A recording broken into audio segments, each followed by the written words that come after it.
नाकामयाब करने का काम किया था, हमारी बात हो जाता, आपकी शक्ति हो जाता। लेकिन समाज साथियों, मेरी माँ बहनों, मुझे बताओ और मुझसे सवाल करो, जब बाबा अम्बेडकर ने हमें वोट का अधिकार दिलाया था और उन्होंने ये भी कहा था कि पॉलिटिकल पावर जब मैटर की कि राजनीतिक सत्ता वो चाली है जो आपकी सारी समस्या का हल कर देगी, तो आप महसूस करो कि आज भी उत्तर प्रदेश में और देश के हर एक कोने में कमजोर वर्ग के लोग रोटी कपड़ा मकान से वंचित क्यों है, उनके बुनियादी सुविधाएं क्यों नहीं है, आज भी उनको इंसानों जैसा जीवन क्यों नहीं मिल रहा है। जब हम इस बात को देखेंगे तो हमें एहसास होगा कि हमने अपने महापुरुषों की बातों को कानों से तो सुना है, लेकिन उस पर जिम्मेदारी से अमल नहीं किया है। लेकिन हम जिम्मेदारी से अमल करेंगे और अपनी पूरी ईमानदारी से, जिस तरह से हम 8 घंटे अपना पेट पालने के लिए मेहनत रोजगार करते हैं, मजदूरी करते हैं, नौकरी करते हैं और 8 घंटे 10 घंटे की मेहनत में कुछ पैसे कमा के अपने बच्चों का पेट पालने का काम करते हैं, अगर 2 घंटे भी हम लोग मिशन का काम करें, अपनी पार्टी का काम करें और बहुजन समाज में भाईचारा पैदा करने का काम करें, तो वो दिन दूर नहीं कि राजनीतिक शक्ति आपके हाथ में होगी। आप ये जानते हो नहीं जानते हो कि जिस दिन से आप लोगों ने, मैं पुनः धन्यवाद करूंगा आपका कि आपने एक पैसा जुटाते, जब मैं नदिया में चुनाव लड़ रहा था तो मेरे हाथों को मजबूत करने के लिए भेजा और आपको उस पैसे से इतनी ताकत मिली कि आज आपका बेटा चंद्रशेखर आजाद दिल्ली में पार्लियामेंट में खड़े होकर आपके सारे अधिकारों के लिए संघर्ष करने का काम करता है। आपने मुझे पार्लियामेंट में बोलते देखा और कितने लोगों ने देखा जरा हाथ मारेगा, बताओ, दिल से अपने दिल में हाथ रख के बताया, बताओ आपका अकेला चंद्रशेखर सैकड़ों में भारी है या नहीं, बताओ। अब ये काम आपने केंद्र में तो कर दिया, दिल्ली में तो कर दिया, लेकिन उत्तर प्रदेश में ये काम अभी अधूरा। जब तक उत्तर प्रदेश में मेरे जैसे लोग विधानसभा लखनऊ में जाके और सरकार की आंखों में आंखें डाल के आपके अधिकारों के लिए संघर्ष नहीं करेंगे, आपके अधिकारों में जो डाका पड़ रहा है उस डाके को खत्म करने का काम नहीं करेंगे, आपके क्षेत्र की समस्याओं के लिए आवाज उठाने का काम नहीं करेंगे, तब तक मुझे नहीं लगता कि गाजियाबाद में कोई बदलाव हो सकता है। बाकी लोगों पे लोगों का 2027 में आएगा, लेकिन आप तो बड़े किस्मत वाले हो, आप तो बड़े खुशहाल हो, आपके हिस्से में तो 1 साल बाद ही, इसी साल आपके चुनाव के 1 साल बाद और इसी साल 2024 में आपके सामने तो पुनः वो मौका आ गया है कि आप अपनी पिछली भूल को सुधार करके और अपनी आवाज को उठाने वाला चंद्रशेखर आजाद जैसा सिपाही लखनऊ में आप लोग भेज सकते हो, मेरा मानसिक और शारीरिक तैयार होगा। और मैं आपको विश्वास दिला कहता हूँ, पार्टी ने भी व्यक्ति को यहाँ जिम्मेदारी दी है कि वो आपकी आवाज को उठाने का काम करेगा। मैं उसके संघर्ष को जानता हूँ, मैंने उसके संघर्ष को देखा है।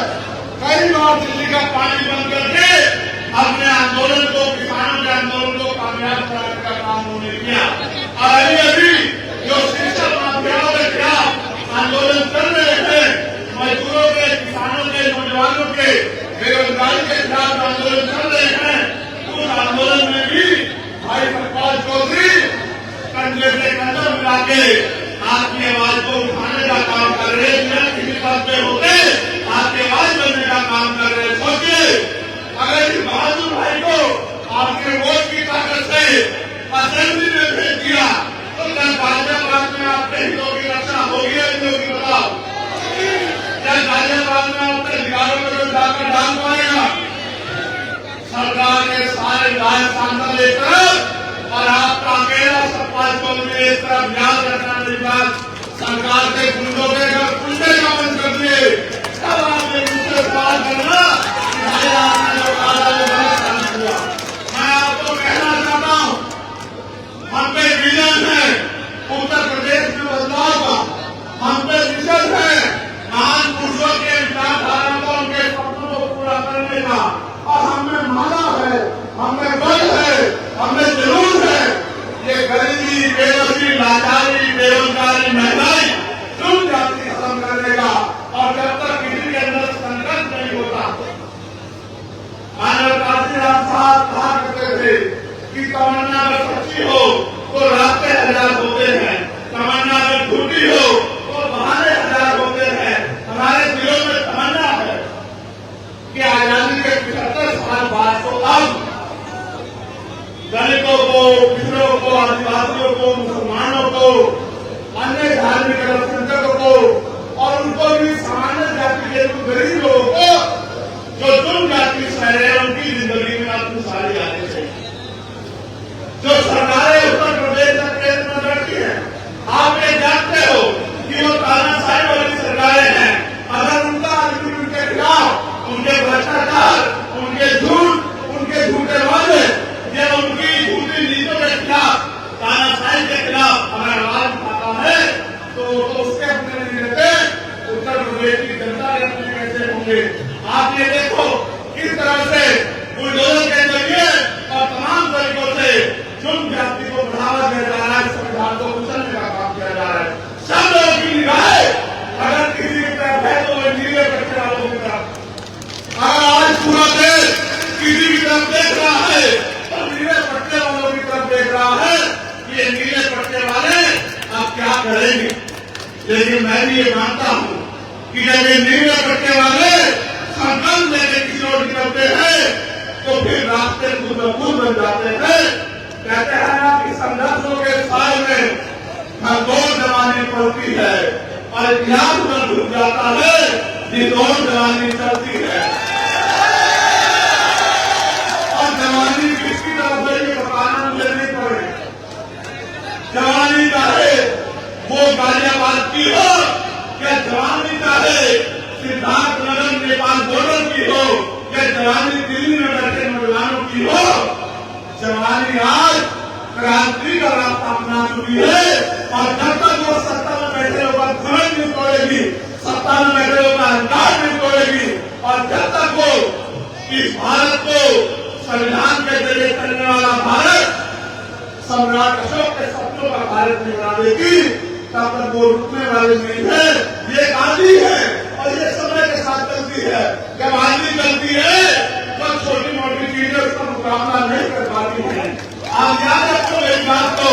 आपने समय समय पे देश के संविधान की रक्षा की है, गरीबों को मिलने वाले आरक्षण की रक्षा की है, समय समय पे देश के लोकतंत्र की रक्षा की है। लेकिन सबकी रक्षा करने वाले मेरे बहुजन समाज के लोगों अब अपनी रक्षा के बारे में सोचो। ये सही है कि बाबा साहब अम्बेडकर ने कहा था कि हम प्रथम वर्ग के भारतीय हैं, लेकिन भारतीय होने का गौरव तो हमारे दिल में है और हमें इस बात का गर्व भी है। लेकिन जब तक भारत में गरीबों, किसानों, मजदूरों, नौजवानों, महिलाओं को सम्मान का जीवन नहीं मिलेगा, तब तक फिर भारत के गौरव के साथ बातों बातों में नारे लगाते खड़े रहना कोई अच्छी बात नहीं है। ये आपके हाथ में है कि आपका भविष्य कैसा होगा, ये आपके हाथ में है कि आपको रोजगार मिलेगा नहीं मिलेगा, ये आपके हाथ में है कि बहन बेटों पर होने वाला जुल्म बंद होगा नहीं होगा, ये आपके हाथ में। मेरी बहन यहाँ खड़ी है, मैंने उनको संघर्ष करते देखा। मैं उनको याद दिलाना चाहता हूँ कि जब वो लोग संघर्ष कर रहे थे, उनकी टीम रात रात भर जाके गरीबों के बच्चों के लिए स्कूलों में कम फीस में व्यवस्था हो जाए इसके लिए संघर्ष कर रहे थे।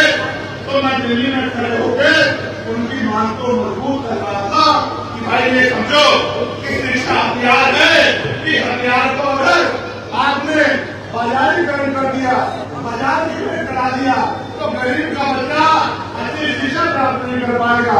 और जब गरीब का बच्चा अच्छी शिक्षा प्राप्त नहीं कर पाएगा तो 200-400 रुपए की मजदूरी करके या 5-7-8 हजार रुपए की नौकरी करके वो अपने घरों के हालात नहीं बदल सकता है। वो अपने टूटे हुए घर को भाई बदलने की वो कभी अपनी मां को हवाई जहाज को सफर नहीं करा सकता है, तो कभी अपनी बहन को एसी वाली ट्रेन में नहीं हो सकता है। प्रधानमंत्री को दिल्ली में बैठे नारे देते हैं कि टक्कर वाला हवाई जहाज का सफर करेगा। मैं आपको सच बताता हूँ कि चप्पल वाले को 2 टाइम अच्छी रोटी भी मिल जाए सम्मान की, ये भी उत्तर प्रदेश में और देश में मुश्किल हो चुका है। इसके बारे में मांग करेगी। ये अगर बदलाव चाहते हो तो फिर करो कि राष्ट्रपति हो, प्रधानमंत्री हो, विधायक हो, मंत्री हो, मुख्यमंत्री हो, राज्यपाल हो, या कोई भी ऐसा व्यक्ति जिसको सरकारी सुरक्षा मिली है, सुरक्षा मिली है, सुविधा मिली है, या उसको आर्थिक मदद होती है, चाहे वो क्लास 1 का अधिकारी हो या क्लास 4 का अधिकारी हो, चाहे वो डीएम एसएसपी हो या एसडीएम एडीएम हो या दरोगा सीओ हो या कोई और अधिकारी हो, सबके बच्चों को सरकारी स्कूल में पढ़ाने की इजाजत देनी चाहिए और कानून बना देना चाहिए कि सरकारी अधिकारी कर्मचारी नेताओं के बच्चे सरकारी स्कूल में पढ़ेंगे। आप देखो, महसूस करके अपने दिल पे हाथ रख महसूस करो। एक ही क्लास में मुख्यमंत्री का बेटा बैठा होगा, उसकी बराबर वाली टेबल पे मजदूर का बेटा बैठा होगा, उसके बराबर वाली टेबल पे एसडीएम का बेटा बैठा होगा, उसके बराबर वाली टेबल पे कुर्सी पे डीएम का बेटा बैठा होगा, उसके बराबर वाली कुर्सी पे एसएसपी का बेटा बैठा होगा और उसके बराबर वाली कुर्सी पे टीचर नागर भाई मेरे जैसे किसान का बेटा बैठा होगा, मजदूर का बेटा बैठा होगा। तो अगर वो हमारी परवाह नहीं करेंगे तो अपने बच्चों की परवाह तो करेंगे। ये जो बड़े बड़े प्राइवेट सेक्टर में स्कूल बनाने खड़े कर दिए, गरीब लोग इसके सामने तो जा सकते हैं, लेकिन खुद को अपने बच्चों को स्कूलों में अंदर नहीं पहुंचा सकते, उनकी क्लास तक अपने बच्चों को नहीं खा सकते। जब ये इतनी बड़ी खाई पैदा हो जाएगी तो गरीब का बच्चा कैसे जो है इन अमीरों के बड़े बड़े स्कूलों का मुकाबला करेगा। साथ साथ मैंने मांग भी की है कि जितने भी सरकारी कर्मचारी अधिकारी नेता है, चाहे वो राष्ट्रपति से लेके और गांव का प्रधान क्यों ना हो, उनके बच्चों का बीमार होने को उनका इलाज सरकारी अस्पताल में होना चाहिए। किस दिन ये हो गया भारत में, आप एक बात को याद रखना, उस दिन सरकारी अस्पतालों में डॉक्टर भी मिलेगा, सारे टेस्ट भी बने होंगे, बढ़िया से बढ़िया दवाइयां भी वहां मिलेंगी और साफ सफाई भी ऐसी अच्छी होगी कि आपको सरकारी हॉस्पिटल और 5 स्टार होटल में फर्क महसूस नहीं होगा। जब मंत्री जी का इलाज वहां होगा, मंत्री जी के बेटे का होगा, राज्यपाल के बेटे का होगा, प्रधानमंत्री जी का होगा, ये बड़े बड़े उद्योगपतियों का होगा, ये बड़े बड़े उद्योगपति नेता खुद तो प्राइवेट हॉस्पिटल में जाते हैं और हमसे कहते हैं कि हमने सरकारी अस्पताल बनवा दिए। अगर इतने अच्छे बनवाए हैं तो पहले अपना इलाज कराओ, फिर गरीबों को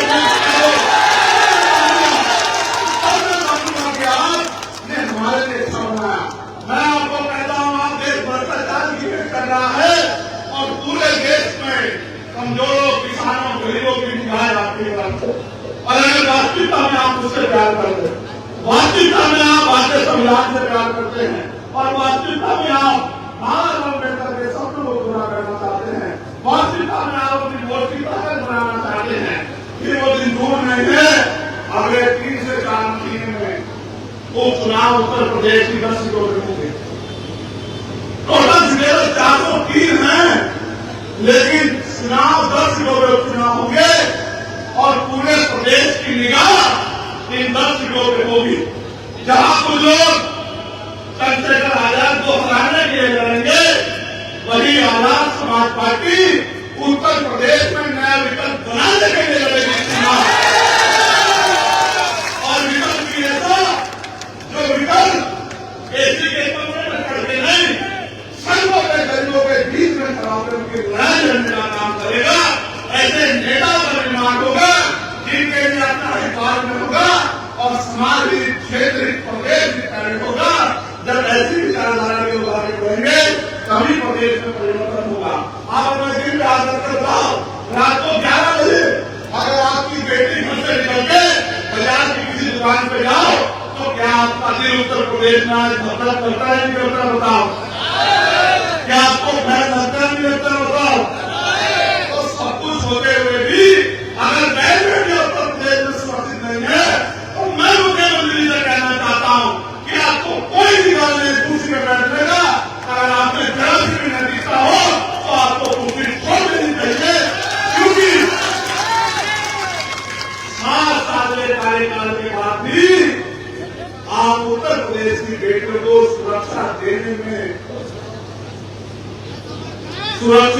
करने में कामयाब नहीं हो पाए। आपको कोई अधिकार नहीं है कुर्सी पर बैठने का, सिर्फ बड़ी बड़ी बातें करने से काम नहीं चलेगा। जब राजनीतिक शक्ति दूसरे लोग के पास होगी, जैसे आज भारतीय जनता पार्टी के पास है, तो आपके हाथ ऐसे फैले हुए हैं। और जब राजनीतिक शक्ति आपके पास होगी तो आपका हाथ देने वाला हाथ होगा।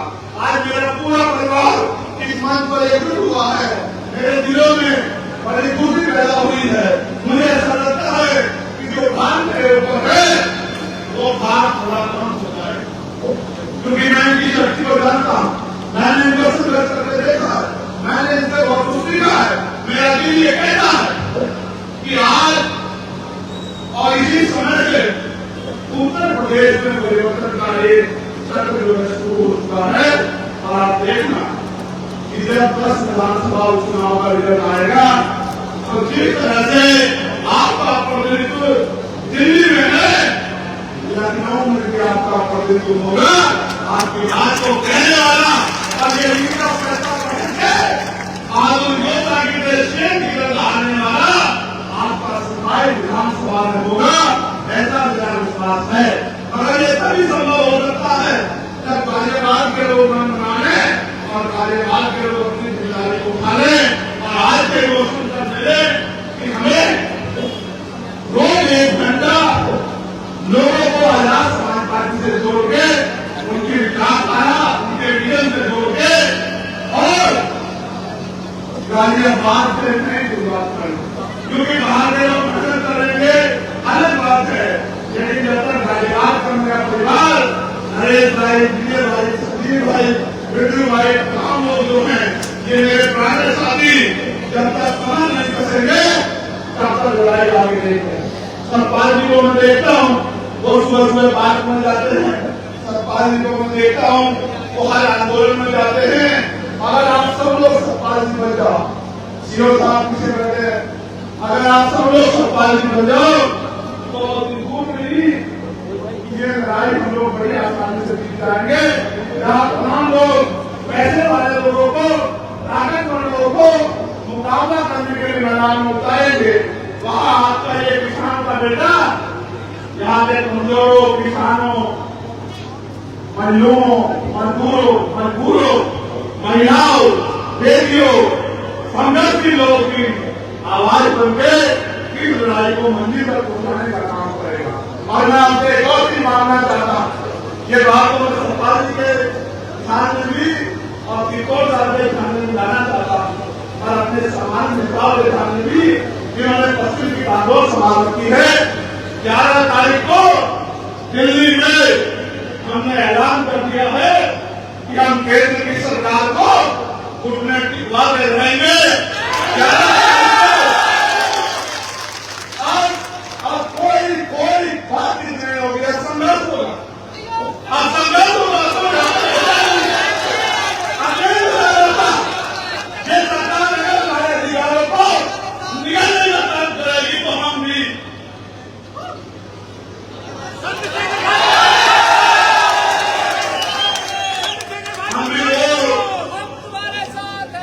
भी वो कौन है जिन्होंने 2018 में तेरह लोगों ने कुर्बानी देकर अपने खून से अपने अधिकार को सीखने का काम कराया। मेरी बात को आप याद रखें।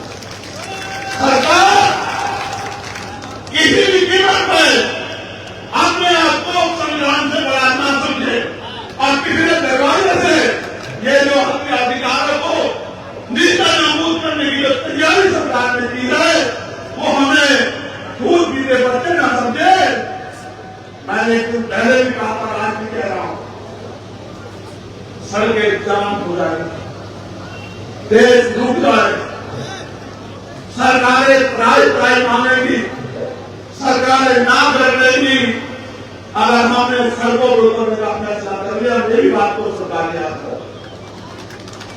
इस बात को मैंने आपसे आग्रह किया, लेकिन इस बार मैं आपको प्रार्थना और आदेश करना, निर्देश भी दे रहा कि 11 सितंबर को जैसे दिल्ली में दूरगांठ टूटने गए, हमने अपनी शक्ति का एहसास दिल्ली की सरकार को कराया था और दिल्ली की सरकार और सुप्रीम कोर्ट घुटनों के बल आ गए थे।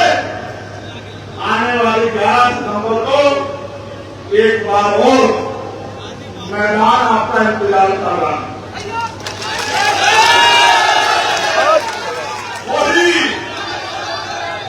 वही रामलीला मैदान होगा और उसी रामलीला मैदान में इस बार संविधान लीला होगी। मेरी बात को आप याद रखना। इसलिए मैं आपसे दो प्रार्थनाएं कर रहा हूं कि आज से आप सतपाल जी का इंतजार मत करो कि सतपाल जी आपकी बस्ती बनाएंगे, सतपाल जी आपको करने के लिए। आज से आप लोग सब लोग खुद को सतपाल जी मान के अपने अपने बूथ सेक्टर की जिम्मेदारी को उठा। साथ साथ 10 तारीख की रात से भी और अभी से एक मन पक्का करके अपनी डायरी में लिख लो कि एक दिन हमें अपने अधिकार को बचाने के लिए दिल्ली चलना है। ये पूरा दिन हमारा दिल्ली में संकल्प के साथ है कि आपको डाटा आपके लूट हम अपने अधिकारों में नहीं चलने देंगे। वो दिन चले गए कि एक लाठी में पूरे गांव को हाथ दिया जाता था। वो दिन चले गए। आप तो वो दिन में अगर संवैधानिक मर्यादा में समझोगे तो संवैधानिक मर्यादा में समझाएंगे, और अगर गुंडागर्दी करोगे तो गुंडागर्दी का भूत ऐसे चुटकियों में निकाल दिया जाएगा कि तुम्हारा गुंडागर्दी करने की सोच नहीं रहता। इसलिए मैं आपसे अपील करता हूं कि आप मेरी इस प्रार्थना को, मेरे इस आग्रह को, मेरा दर्द और भविष्य की जो चिंता महान मुद्दों के आंदोलन को आगे बढ़ाने की मुझे है, उसको ध्यान में रखते हुए अपनी अपनी जिम्मेदारियों को जुटे। मैं धन्यवाद दूंगा विनोद कुमार जी का, गुलशन कुमार जी का,